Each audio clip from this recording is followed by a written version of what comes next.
let's do some cleaning, organizing, and decluttering. Hey friends, welcome here. It's been a while since I've posted a video and my life has been crazy since then. Let's do a little catch up in life and with my home. I'll also share some of my favorite tips for when you're cleaning and organizing your home. But first, we're going to start off with a coffee. To start off this chat, you'll notice that this is not the home that you're used to seeing. And that's because we've moved. And I'll get to that in another video, hopefully very, very soon. And I'll tell you the whole story. But for now, just know that we've moved. I've started working and our life is really busy and really crazy right now.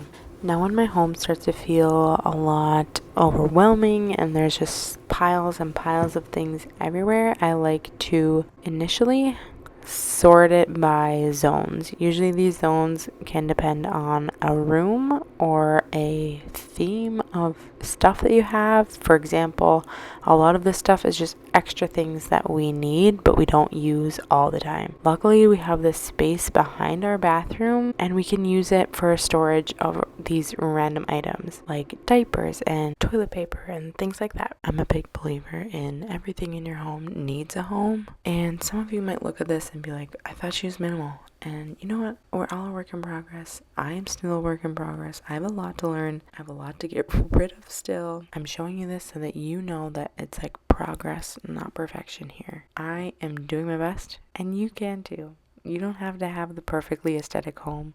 I'll hopefully get rid of all the random stuff in my life that doesn't really serve a purpose for me anymore. That is my goal with all of my videos, is trying to get rid of the things that I don't need in my life anymore. So I hope you stick around for that. Now we're moving on to this catch-all room, which happens to be the place where I put all of the boxes. I can't even get into this room, so let's clean it out and let's take care of all of these moving boxes. So this brings me to my next tip, which is start with one big task that you have to do. For example, majority of this clutter was from boxes. So once the boxes were gone, it made it feel so much better in here.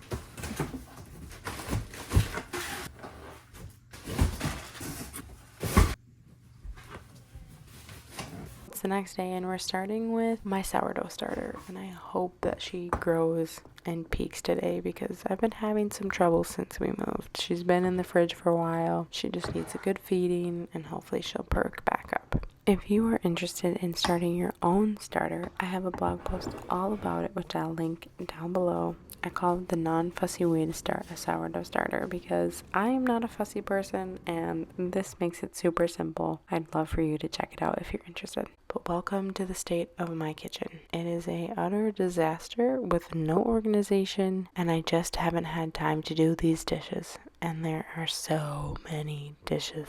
I haven't had a dishwasher for a few years now, and I'm so bummed that I didn't get to use the one that we just installed in my kitchen renovation video. If you are new to my channel, that one is a good one. I'll leave the link in the description box down below. Yeah, our kitchen renovation video was sweet.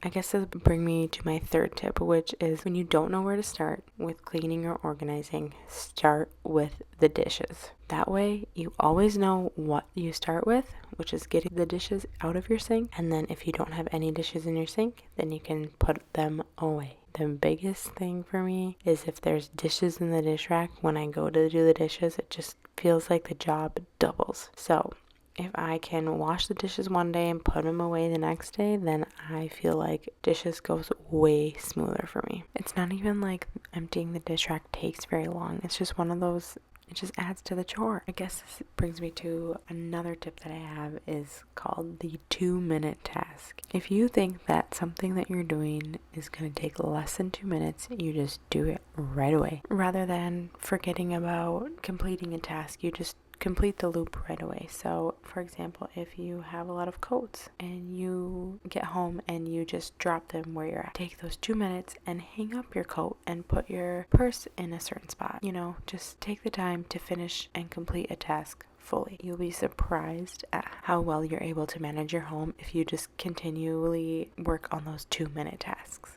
Now this last one might be a little bit obvious, but bear with me. My last tip for you is to reduce your visual clutter. And that may mean, for the time being, to just move everything out of one space. Essentially what you're doing is you are stacking those 2-minute tasks into one big tidying session. And I like to do this when my home is feeling extremely overwhelming, so I can group like items together, put them in the spaces that they go, and it just helps me feel like my whole life isn't just a pile of mess like it can be sometimes. So I like to start with the floors and then I go on to the surfaces. For some people it works better if they do top down, whatever works for you. Let me know what your go-to cleaning organizing hack is, what saves you the most time, what's making you the most efficient. I'd love to know in the comments down below. Quick recap. We're going to work in zones. We're going to pick one big task to complete. We'll start with the dishes. We'll do 2-minute tasks throughout the day. We will reduce our visual clutter. Thank you so much for watching,